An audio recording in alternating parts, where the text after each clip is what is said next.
Are you looking for a spouse and wanting to know what you should look for when you are trying to find the right person for you? If so, check out this video because today we're going to be talking about 5 tips to help you find the right spouse for you.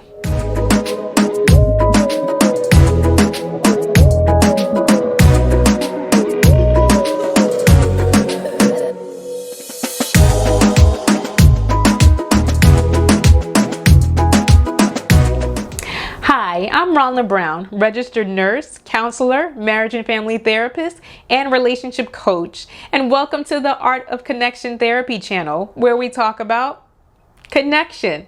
Connection to God, connection to ourselves, and connection to others so that we can begin to move toward having the kinds of relationships that we were created to have. So let's get right into it. 5 tips for finding the right spouse for you. Tip number 1, remember, both partners have needs that are valid and that should be met because they matter. So you have emotional needs or just needs in general, including emotional needs, and so does your partner.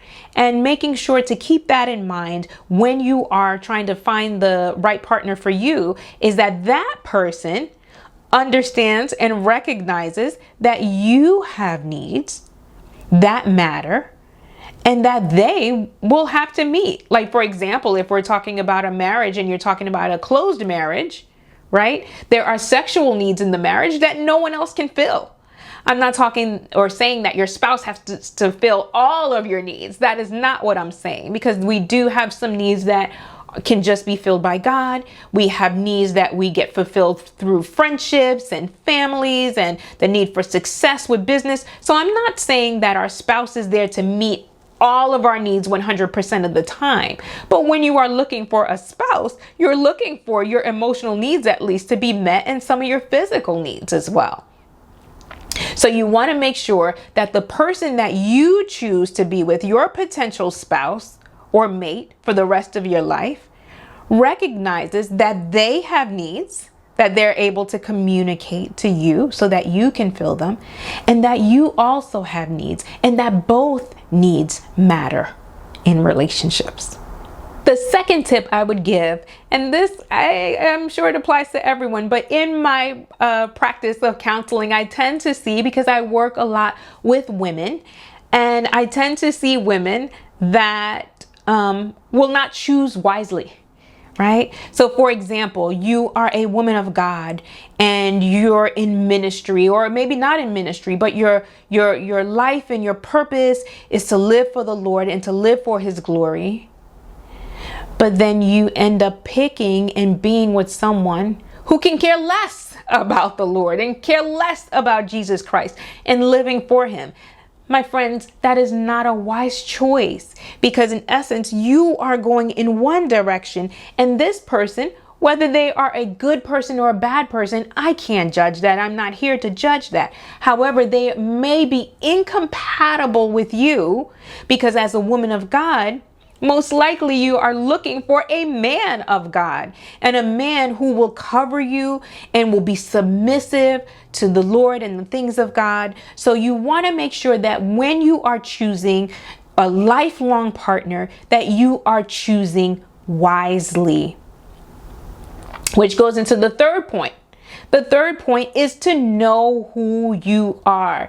I have videos, and there are other videos on other channels, and you can find books and information on the internet about helping you to understand who you truly and really are, what makes you tick.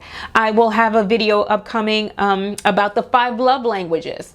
Wonderful tool that was developed by Dr. Gary Chapman that helps you to understand your love language as well as the love language of your spouse or your potential spouse. But before you want to understand someone else's love language, you want to understand yours, not according to what everyone else tells you, not according to what the pastor tells you even, which pastors may be wise. But again, you want to make sure that you know who you are. I have other videos about attachment.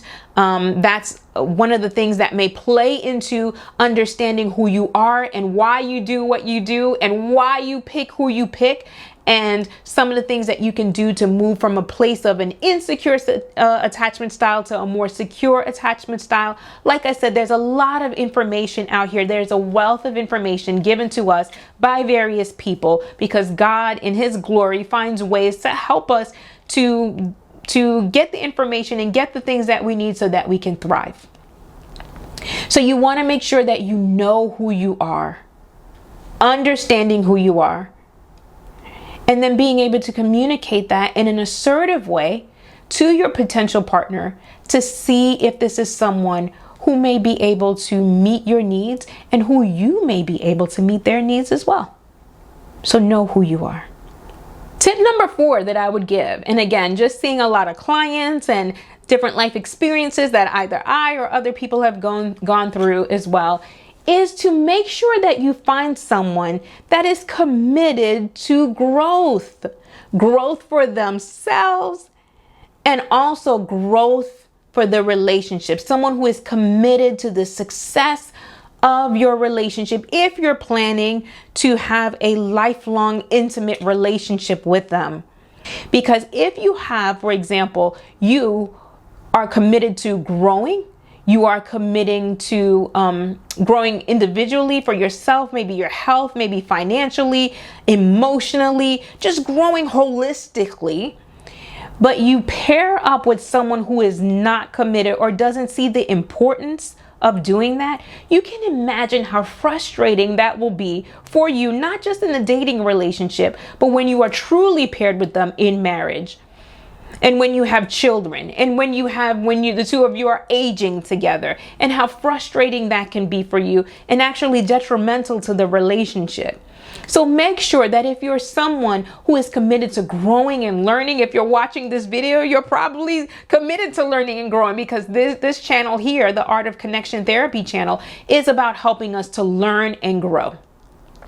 If you're committed to that, but you find that the person that you're with may not be as committed or may not be as invested or may not see the importance of self-growth or even growth of the relationship, then that's maybe someone that you may not want to make as your life partner, because you can imagine you will constantly be trying to either pull them to a place of growth as well. So those are 5 tips that may help you when you are searching for a life partner, for a spouse, someone maybe you were dating and maybe a potential spouse, that you want to look to see if there are indicators of these things. If you found this information helpful, please be sure to like and subscribe to this channel. Also, you can hit the notification bell to know when I post more videos, because I like to post videos about connection and helping us to know ourselves and understand ourselves better so that we can have better relationships with ourselves, with the Lord, and with the others that are most important to us. And lastly, you can check out my website at www.theartofconnectiontherapy.com. Thank you for watching. I will see you next time, and always remember that connection is an art worth mastering. Take care.